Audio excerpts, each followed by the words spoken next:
So we have finished constructing the attention-based decoder. Before we do the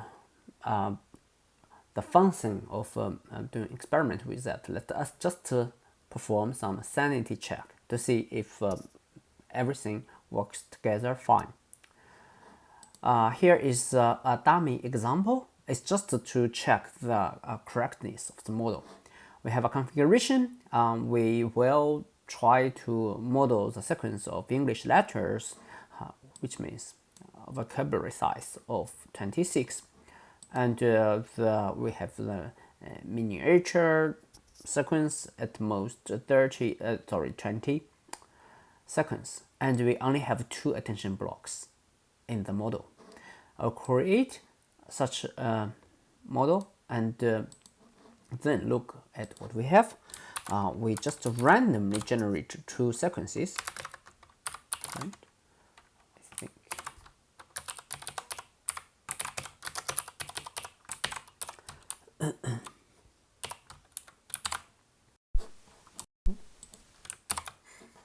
So here are our sequences. So basically we are requiring the model that, okay, for the input sequence, in this way 0, 7, 24, so on and so forth, please try to generate the prediction that is consistent with the desired target sequence. This 23, 8. Of course, that is nonsense. And all those numbers are just random integers. But the purpose here is just to ensure that the model actually works. So let's do this. And because both y and loss are tensors, we just need to check their format first. And the loss will be one number, so we can print it out. Fine. For this input pair, we get 2 documents. Each document has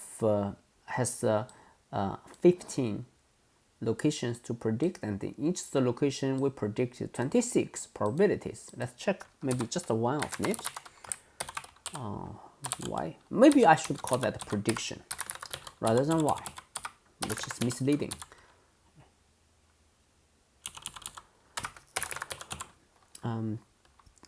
The first document, let's consider the second location and look at all the possibilities. This should print out 26 scores, which represent how plausible for the output at each location. Let's try this. Okay, it looks right. Okay, and also it contains a backpropagation function, as we have discussed. Now, if we perform backpropagate of the loss, it will automatically compute at each for each model parameter how to adjust that parameter to make the loss less. Okay, which is called the gradient. Okay, it seems that everything is working. Sure. And in the next, let us create some character sequences for the test. We create a toy one first. For that thing, I call that a data set, and the data set accepts a long text, and it will formulate the long text as character sequences. Not for simplicity reason, I do not bother to consider English words, which of course you need to, as we have discussed, carefully configure what will legitimately make unique tokens and construct a vocabulary, so on and so forth. We now use only characters, and all unique character makes one token. So here is our data set. I do this, and it will convert. It's basically a manager of this long sequence of characters. Let's do this, and with this I'm able to use the dataset, which is called integer to string.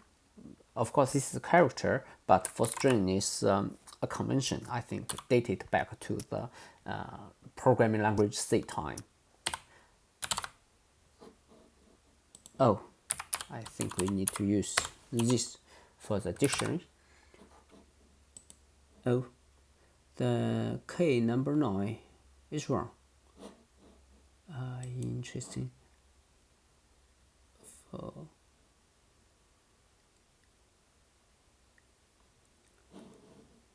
Okay, we have only 7 unique characters. So how about the second one?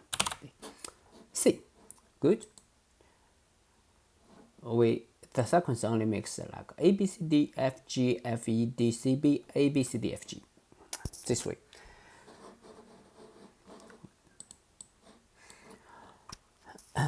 Okay, and we employ object called data loader.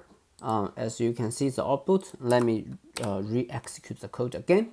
The data loader is another layer of wrapper around a data set.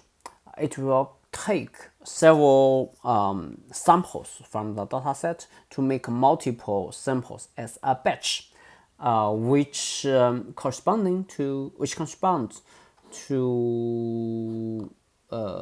let me check this part. This batch size. Okay, in each of the batch, we process multiple documents or multiple data samples together. And it takes several batches, and for each instance of the batch, the sequence consists of 4 characters. So, look, this is how you get from the batch. Note, in this x and y have been converted to integers, but when they are sampled from the sequence, they will be the characters.